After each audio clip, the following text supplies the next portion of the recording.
வணக்கம் நண்பர்களே, welcome to ஸ்டோரிபீடியா Tamil. இந்த ஸ்டோரி ரொம்ப இன்ட்ரெஸ்டிங்கா இருக்கும். சரி, ஸ்டோரியை பார்க்கலாமா? மேற்கு தொடர்ச்சி மலையின் அடிவாரத்துல அமைந்திருந்தது செங்கல்பட்டி எனும் அழகிய கிராமம்.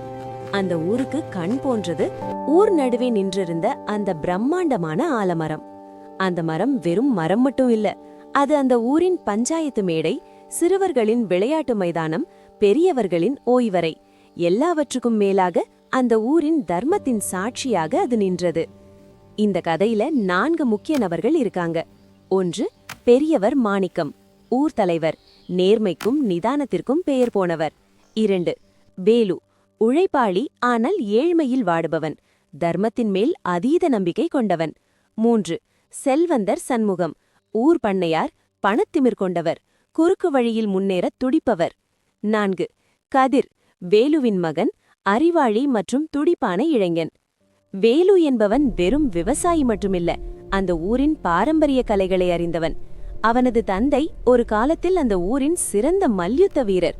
அவர் இருக்கும்போது வேலுவிடம் ஒரே ஒரு சத்தியம் வாங்கினார். வேலு, உன் கைகள் ஒருபோதும் அநியாயத்திற்காக உயரக்கூடாது. பசி என்று வருபவனுக்கு உன் தட்டில் இருக்கும் கடைசி பருக்கையையும் பகிர்ந்து கொடு. இந்த தர்மமே வேலுவின் சொத்து. அவனுக்கு கதிர் என்ற மகனும் செல்வி என்ற மகளும் இருந்தனர்.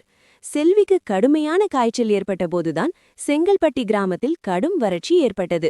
வறட்சி தலை தூக்கத் தொடங்கியது. வானம் பொய்த்தது, ஏரிகள் காய்ந்தன. மக்கள் சாப்பாட்டுக்கே ரொம்ப கஷ்டப்பட்டாங்க. ஏற்கனவே சண்முகம் தானியங்களை குடவுன்ல நிறைய சேமிச்சு வச்சிருந்தாரு. ஊரே பசியில் வாடியது. அப்போது செல்வந்தர் சண்முகம் தனது கிடங்குகளில் நெல்லை பூட்டி வைத்துக்கொண்டு அதிக விலைக்கு விற்க தொடங்கினார். வேலுவின் குடும்பம் 3 நாட்களாக பசியில் இருந்தது. வேறு வழியின்றி வேலு சண்முகத்திடம் கடன் கேட்கச் சென்றான். ஐயா, என் நிலத்தை உங்களுக்கு அடமானம் வைக்கிறேன். என் குடும்பம் பசியால் துடிக்கிறது. கொஞ்சம் நெல் கொடுங்கள் என வேலு கெஞ்சினான். சண்முகம் ஒரு தந்திரமான சிரிப்புடன், வேலு, நிலம் எனக்கு வேண்டாம், ஆனால் ஒரு நிபந்தனை. அடுத்த மாதம் ஊர் திருவிழாவில் நடக்கும் மல்யுத்த போட்டியில் நீ கலந்து கொள்ள வேண்டும். என் ஆள் உன்னை வீழ்த்தினால் என் நிலம் எனக்கு சொந்தம். நீ வென்றுவிட்டால் உனக்கு தேவையான நெல்லை இலவசமாக தருகிறேன் என்றார். சண்முகத்தின் ஆள் ஒரு மிகப்பெரிய மல்யுத்த வீரர். வேலுவோ பசியால் மெலிந்திருந்தான். இருப்பினும் தன் குடும்பத்தை காக்க வேலு சம்மதித்தான். திருவிழா நாள் வந்தது. போட்டிக்கு தயாரானார்கள். ஊரே ஆலமரத்தடியில் கூடியிருந்தது. வேலுவின் கண்கள் பசியால் சொருகியது. ஆனால் அவன் மனதில் போட்டியில் ஜெயிக்க வேண்டும் என்ற வெறி இருந்தது. சண்முகத்தின் ஆள் ரொம்ப முரட்டுத்தனமாக வலிமையான உடல் பலம் பொருந்தியபடி இருந்தான். போட்டி தொடங்கியது. சண்முகத்தின் ஆள் வேலுவை ஓங்கி அடித்தார். வேலு நிலை தடுமாறி விழுந்தான். அப்போது பெரியவர் மாணிக்கம் எழுந்து, வேலு, நீ விழுவது உனக்காக அல்ல, உன் குடும்பத்தின் பசிக்காக. எழுந்து நில், உன்னால முடியும், எழுந்திரு என்று கர்ஜித்தார். அந்த குரல் வேலுவுக்கு புது தெம்பை கொடுத்தது. தன் முழு பலத்தையும் திரட்டி எதிராளியின் கால்களை பிடித்து சுழற்றி தரையில் வீழ்த்தினான். பலம் பொருந்திய ஆளை வேலு தோற்கடித்தான். ஊரே ஆர்ப்பரித்தது. சண்முகத்தின் முகம் கருத்தது. தோற்றுக்கோண ஆத்திரத்தில் சண்முகம் வேலுவின் நிலத்திற்குச் செல்லும் வாய்க்காலை சிறிய தடுப்பு கொண்டு அடைத்தார். நீ ஜெயித்திருக்கலாம், ஆனால் உன் நிலத்திற்கு தண்ணீர் வராது என மிரட்டினார். ஆனால் விதி வேறுவிதமாக விளையாடியது.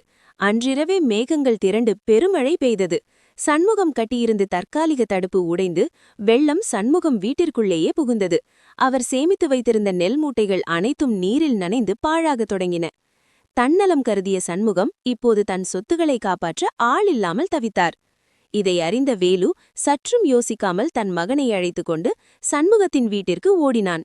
இரவு முழுவதும் மழையில் நனைந்து சண்முகத்தின் நெல் மூட்டைகளை மேடான இடத்திற்கு மாற்ற உதவினான். மறுநாள் காலை மழை நின்றது. சண்முகம் வெட்கத்தால் தலை குனிந்தார். வேலு, நான் உனக்கு தீமை செய்தேன், ஆனால் நீ என் சொத்துக்களை காப்பாற்றினாய், ஏன் என்று கேட்டார். வேலு அமைதியாக சொன்னான், ஐயா, தீமை செய்தால் அதற்கு தண்டனை இயற்கையே தரும். ஆனால் ஒரு மனிதன் கஷ்டப்படும்போது உதவாமல் இருப்பதுதான் மிகப்பெரிய பாவம். உங்கள் நெல் வீணானால் அது ஊரின் பசியை போக்காமல் போய்விடும். அதற்காகவே உதவினேன். தீமை செய்தவருக்கும் நன்மை செய்வதே ஒரு மனிதனின் ஆகச்சிறந்த குணம். அன்று முதல் சண்முகம் தன் குணத்தை மாற்றிக்கொண்டு அந்த ஊரின் முன்னேற்றத்திற்காக பாடுபட்டார். செங்கல்பட்டி கிராமம் மீண்டும் செழிக்கத் தொடங்கியது. அந்த பழைய ஆலமரம் இன்றும் அந்த ஊரின் தர்மத்திற்கு சாட்சியாக அசைந்து கொண்டிருக்கிறது.